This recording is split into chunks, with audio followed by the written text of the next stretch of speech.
enviam seus representantes e virou, sabe aquela empresa que deu certo e que ela tem por trás de toda a sua estrutura uma consultoria, uma agência, consultores que estruturaram aquele crescimento. Assim tem acontecido com algumas igrejas, de modo que nós precisamos analisar de forma bíblica, de forma crítica, e também vermos os pontos positivos e os pontos negativos, sermos honestos o suficiente.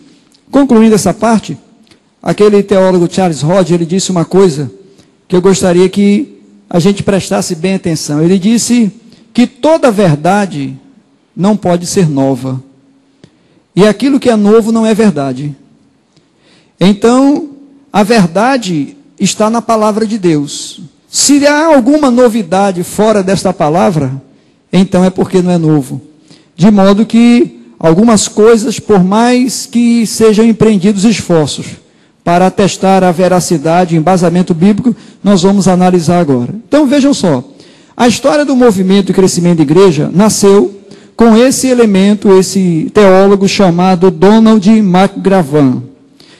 Esse homem nasceu no final do século XIX, nasceu em 1893, 95, e ele logo cedo teve uma experiência com Deus, e ele foi para o seminário, e em 1922 ele concluiu seu curso de teologia e fez alguns outros cursos.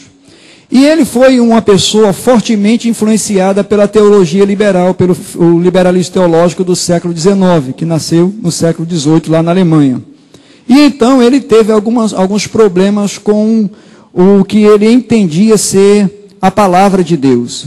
Na verdade, ele não cria que a Bíblia era a palavra de Deus, inspirada pelo Espírito de Deus, que ela era inerrante, que ela era infalível. No entanto, ele se tornou um membro de algumas igrejas, e essas igrejas cresciam. E mais tarde ele se tornou pastor, mesmo com o conflito que ele tinha em relação à palavra do Senhor. E até que em 1936, ele foi convidado para ensinar no seminário, e então ali ele teve uma experiência onde ele passou, mesmo não concordando com todos os aspectos da palavra de Deus, ele passou, irmãos, a defender a Bíblia como inerrante, como inspirada.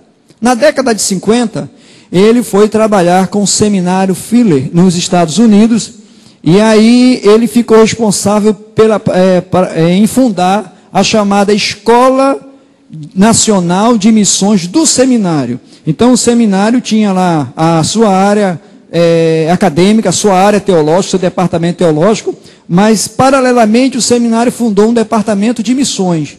E Donald McGavran ficou responsável pelo seminário, essa área de crescimento de igreja, e então ele fundou a chamada Escola para Crescimento de Igrejas.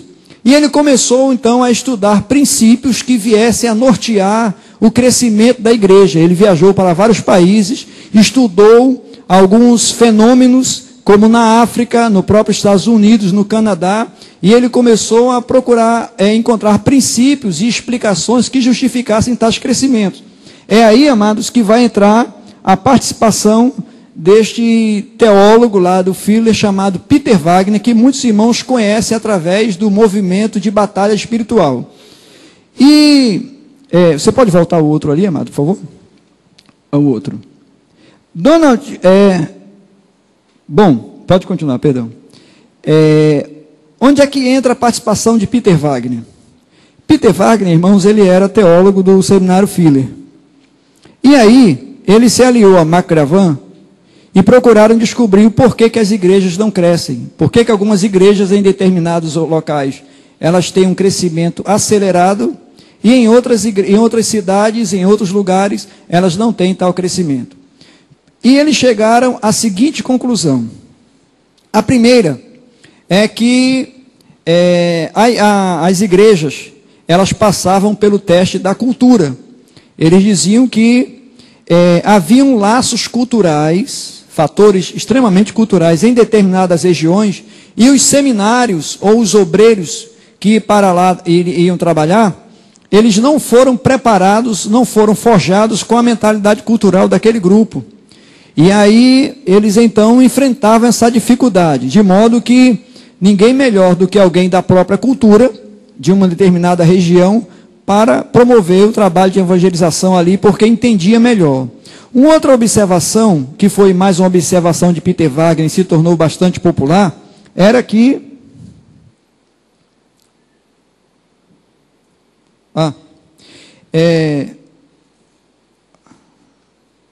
eu nem ia ler. Irmãos, vou fazer uma observação aqui, com licença aqui.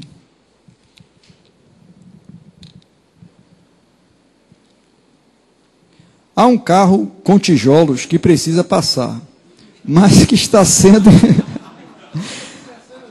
sendo impedido pelos carros acima citados. Você que é proprietário, não é, dos seguintes veículos: um Siena prata, placa KKT 5676, um Celta prata, placa MYA 3674, um Monza vinho KFI 6379 e um Celta vermelho MKW 1750 e um Gol HZJ 3559. Você que é proprietário desses veículos, ou vocês que são proprietários desse veículo, por favor, se dirijam ao local lá do estacionamento, ou do mau estacionamento que foi feito, e retirem o veículo de lá, por favor, porque...